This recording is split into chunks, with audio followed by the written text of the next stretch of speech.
আরে মনি ভাই, আসসালামু আলাইকুম। আপনি নাকি আজকে ওমেগা নিয়ে কি সমস্ত জাদু দেখাবেন পোলাপানকে শুনলাম। ওয়ালাইকুম আসসালাম রহমতুল্লাহ। আজকে ওমেগা ম্যাজিক হবে। ওমেগা ম্যাজিক হবে মানে ওমেগা নিয়ে যা কিছু হতে যাবতীয় সব কিছু পুরো একদম ফাটাই ফেলবেন এক ক্লাসে নাকি? ওমেগার যোগবোধক পূর্ণ সংখ্যা পাওয়ার এবং বিয়োগবোধক পূর্ণ সংখ্যা পাওয়ার সম্পূর্ণ আলোচনা হবে আজকে। আচ্ছা ভাই, অনেক বড় বড় আমিও পাওয়ার। সামনে বসতেছি, আমি আপনার ক্লাস করবো ভাই, ঠিক আছে? আপনি তাহলে নাম শুরু করেন, দেখি ওমেগার দিকে আমি একটু ভুলে গেছি, তো ওমেগাটা আপনি আজকে ক্লাস দেখে দেখে আমি ঝালাই করে নিব। ঠিক আছে ভাই, আপনি শুরু করেন আল্লাহর মতো, দেখা যাক। ওকে ওকে, আমিও থ্যাংক বসলাম ইউ। খাতা কলম নিয়ে কিন্তু, হ্যাঁ। আচ্ছা ঠিক আছে, ওকে থ্যাংক ইউ। আমরা প্রথমেই দেখব ওমেগা কী জিনিস।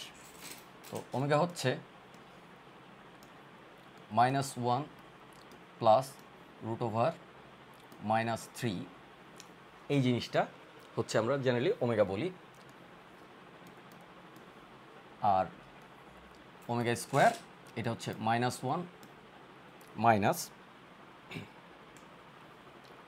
√/-3। একটা আরেকটার বর্গ হয়, এটাকে বর্গ করলে ওইটা হয়, এটাকে বর্গ করলে এটা হয়। কিভাবে হয় সেটা ভিন্ন আলোচনা। এনিওয়ে, যে কোনো জিনিসের উপরে ω⁻0 দিলে এটা হচ্ছে 1 আসবে। যে কোনো জিনিসের উপরে শূন্য একটা সূচক দিলে এটা কিন্তু 1 হয়। এটা আমরা সবাই জানি। তো মূল ম্যাজিকটা হচ্ছে এখন শুরু হবে আর কি। সেই ম্যাজিকটা হলো যে ওমেগার অনেক বড় বড় পাওয়ার কিভাবে রিজলভ করতে হয়। চলো আমরা একটা ওমেগার বড় পাওয়ার নিই। 1 2 3 4 5 6 5 6 7 8 9। বেশ বড় একটা পাওয়ার নিলাম, 9 ডিজিটের একটা পাওয়ার। আচ্ছা, এটা অবশ্যই যোগবোধক একটা পাওয়ার, পূর্ণ সাংখ্যিক পাওয়ার বা সূচক। তো এই পাওয়ারটা যদি 3 দ্বারা বিভাজ্য হয় তাহলে কি হবে? তাহলে এই ওমেগার উপরে শূন্য সূচক চলে আসবে। এই যে শূন্য, আর এই যে ওমেগার উপরে পাওয়ার হচ্ছে 1, আর এই যে ওমেগার উপরে পাওয়ার হচ্ছে 2। তো যে কোনো পাওয়ার আসলে সেই পাওয়ারটাকে 3 দিয়ে ভাগ করে যে অবশেষটা থাকে সেই অবশেষটা হচ্ছে এখানে লেখা আছে ω⁻0, ω⁻1, ওমেগা স্কোয়ার। দেন আমরা চলে আসি এই সংখ্যাটা 3 দ্বারা বিভাজ্য কিনা, সেটাই হলো মূল বিপাকের জায়গা। তো এই বিপাকের জায়গাটা হচ্ছে এত বড় সংখ্যাকে 3 দ্বারা ভাগ করার কোনো কিন্তু দরকার নেই। কি করব আমরা? এই ডিজিটগুলো সবগুলোকে যোগ করে ফেলবো।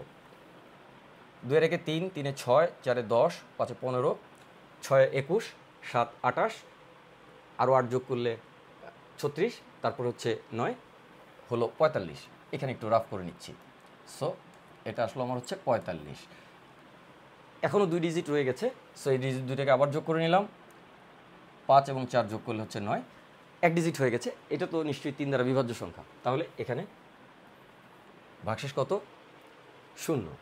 যেহেতু 3 দ্বারা বিভাজ্য, এই পুরো সংখ্যাটা 3 দ্বারা বিভাজ্য, তাহলে 3 দ্বারা ভাগ করলে ভাগশেষ হচ্ছে 0। আসলো ω⁻0, আর ω⁻0 হচ্ছে 1। So we are writing 1 here. Similarly আমরা যদি আরেকটা সূচক ট্রাই করি, 1 2 3 4 5 6 7, এবার এই পর্যন্ত নিলাম। তো দেখি কি হয়। একইভাবে ডিজিটগুলো সবগুলো যোগ করে ফেলবো। 2 এর একে 3, 3 এ 6, 4 এ 10, 5 এ 15, আর 6 হচ্ছে 21, আর 7 হচ্ছে 28, তাই না? 28। সো এবার এখানে রাফগুলো দেখা যাচ্ছে। আবার 2 ডিজিট আসছে, 8 আর 2 হচ্ছে 10। আবারও 2 ডিজিট আসছে, তাহলে 1 আর 0 যোগ করলে হচ্ছে 1। তার মানে এবার ভাগশেষ হবে, এই সংখ্যাটাকে 3 দ্বারা ভাগ করলে ভাগশেষ হবে 1। তাহলে আমরা লিখতে পারি ω⁻1, আই মিন ওমেগা। ওকে, দেন এবার একটা ঋণাত্মক সূচক দেখা যায়, পূর্ণ সাংখ্যিক অফকোর্স। হ্যাঁ, চলো তাহলে কি হলো?